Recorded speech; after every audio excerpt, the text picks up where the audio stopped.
Namaste, hello, and welcome back to another video on Hamsavahini Vajraasthra. I'm Awhona. Today's video is going to be about my pile of possibilities for the Global Nurses Month Readalong, which I am quite excited about, and I am very happy to be able to host this read-along this year with two of my lovely co-hosts, Janelle from Font of Books, as well as Kirby from Kirby the Bookish Nurse. I will leave a link to our respective announcement videos in the description box below, and as well as in the overhead cards above, for all of you to cross-check as we proceed through the video. Also, Janelle has posted her pile of possibilities for the non-fiction section, which is rather fun, and I'll be leaving a link to that in the description box below, as well as in the overhead cards above, for all of you to cross-check. Now, my pile of possibilities this year is focused on the non-fiction as well as fiction section. So I do have a bunch of fiction books which I would like to read this month, as well as a few non-fiction books which primarily focus on male nurses. So I'm quite excited to get to them and also share them with you. So do please join me further in this video.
So now let's get down to the fiction section, which I'm quite excited about.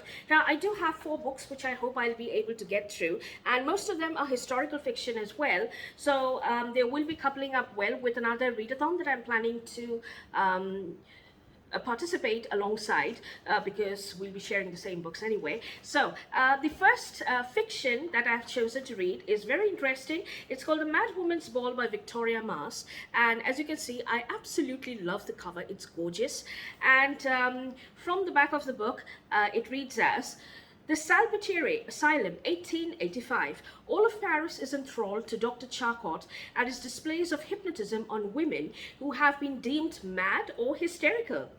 But the truth is more complicated. These women are often inconvenient, unwanted wives or strong-willed daughters. Once a year, a grand event is held, the Mad Woman's Ball. For the Parisian elite, it is the highlight of the social season. For the women themselves, it is a rare moment of hope. Genevieve is a senior nurse who has placed her faith in Dr. Charcot and his new science. But everything changes when she meets Eugene, the daughter of a bourgeois family. For Eugene has a secret, and she needs Genevieve's help. Their fates will collide on the night of the Mad Woman's Ball. So this seems very interesting, and that's the first book that I've chosen to read. Now, the next fiction book that I have on my pile of possibilities is A Nurse's Courage by Maggie Holt. Her country needed her, but so did he. And this is quite a thick book, but the story is very interesting. And what I love about this book is that the font of this book is quite readable.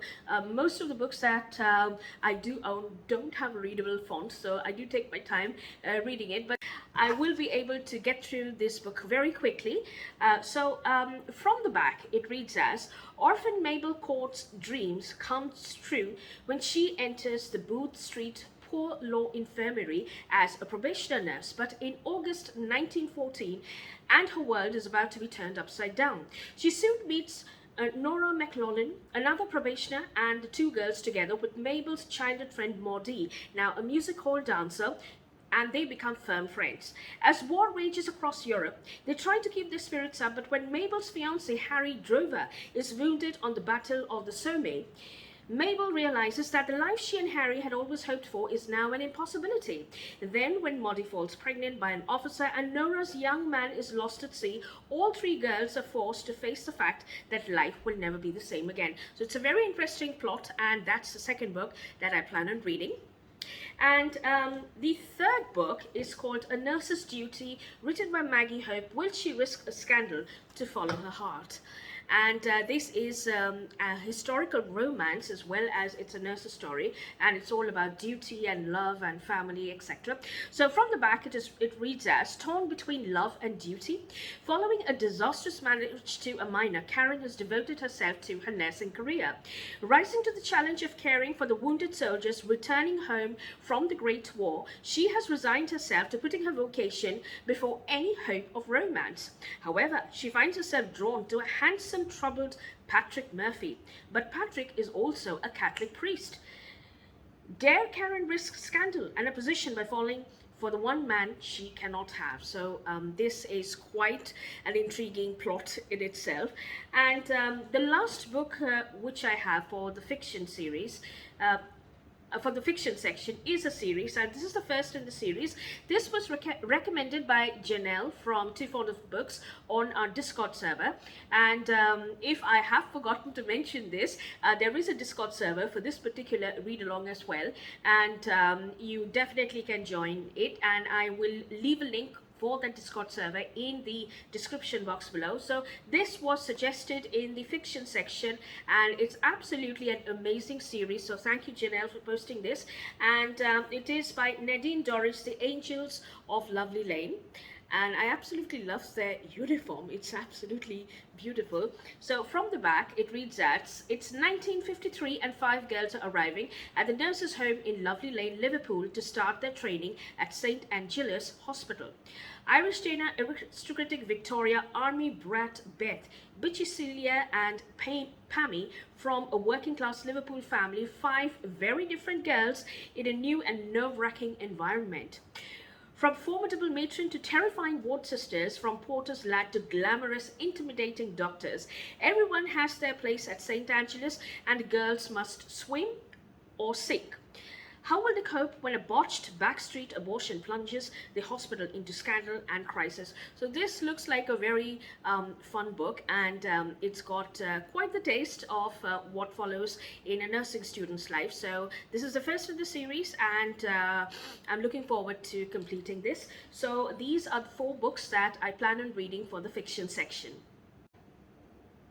Now for the non-fiction section, as I did mention before, I will be focusing on male nurses and their history and books which have been written about or by male nurses. So the first book that I did get my hands on is by Kevin Hargreaves, which is called The History of Male Nurse. And I do really apologize, my ring light is shining on it, but I hope you can get to see this beautiful cover. So from the back of the book, it reads as: nursing until the 1960s and 1970s was seen as a female profession. It is only in recent years that men in any number have entered this perceived female bastion. It is generally thought or assumed that it has always been women who have been the only nurses through centuries. However, with even the most cursory glance at literature available or even on the internet, it is soon realized that this is not the case. It is impossible to talk about or discuss trained nurses per se when there was no actual recognized training available in any shape or form. Again, it is a general assumption that historically the only trained nurses were female. This certainly was not the case, but nursing was seen up to quite recently as a job for women, mainly because of the social and cultural norms. To a large extent, Florence Nightingale sounded the death knell for men in nursing, and this led to the assumption that nursing was intrinsically a female job. Based on the accepted knowledge and concepts of the nursing profession itself, I will be looking at the role men have played in the care of the sick and the professional male nurse throughout history and in various social contexts, mainly in the UK, USA, and Australia. I will also be looking at the way societies have and do look at male nurse and how that view has changed. There was also a degree of resentment towards men within the ranks of the nursing profession. Though today overt discrimination is not possible with various sexual equality acts that are on the statute books, many male nurses both in the UK and USA feel they are not treated as equals and had to prove themselves far more than a female colleague would. In the 21st century, many male nurses hold very senior nursing positions, including Director of Nursing posts, the modern-day version of the early 20th century matron's post. The title of the Director of Nursing came about because the first man to take charge of a general hospital was not going to be called a matron. So this is a very interesting book, and it does talk about how male nurses have struggled in the entire history of their profession and how they were treated, especially during the Victorian era. There is a rumor that only the male who were transgender or not male exactly, only transgender or gay men used to take up nursing as a profession. So I'm not too sure about these rumors, but there's a lot which has been written in this book. So let's see, and I'm quite keen on sharing my views on this book with all of you. So I hope that I'll be able to get through this quickly. The next book that I do have for this particular topic of male nurses is called Hidden Heroes of a Community: Reflections of a Male Community Nurse During the Coronavirus Pandemic, by George Horner. And from the back of the book, it reads as, by reading this book, you'll understand how valuable community nurses have been for our beloved NHS, who have been essential to recover those discharged from hospitals and managing long-term conditions to reduce the number of admissions for severely strained hospitals to face. During the diary entries, the book focuses on the hardships and positivity that came from the existing pandemic, which everyone can relate to in one form or the other. The home visits told in George's entries have been transferred into funny, emotional, and heartwarming reads for all of us to see. So I am quite excited to know more about George's view on how he handled his pressures and tensions every day, despite being a community nurse. So that's the next book that I'll be looking into. The third book that I'll be reading is called Confessions of a Male Nurse by Michael Alexander, and this is a hilarious book. I was planning to get through to this last year, but unfortunately I ran short of time, and I've read another book by the same author, and it's absolutely hilarious. Now, from the back of the book, it reads as, from stampeding newts to inebriated teenagers, Michael Alexander never knew what he was getting himself into. But now, 16 years since he first launched into his nursing career as the only man in a gynecology ward, he's pretty much dealt with everything. So this is one of those books that I am really keen on reading. So that's the third book which is on my list. The next book that I plan on reading is called The Locked Ward: Memoirs of a Psychiatric Orderly by Dennis O'Donnell. And from the back it reads as, an extraordinary account of an orderly's life behind the locked doors of a secure psychiatric ward. Dennis O'Donnell started working as an orderly in the intensive psychiatric care unit of a large hospital in Scotland in 2000. In his daily life, he encountered fear, violence, and despair, but also a great deal of care and compassion. Recounting the stories of the patients he worked with and those with his colleagues on the ward, he examines major mental health conditions and methods of treatment. What emerges is a document of humanity and humor, a remarkable memoir that sheds light on a world that still remains largely unknown. So it's quite interesting, and I'm looking forward to reading this.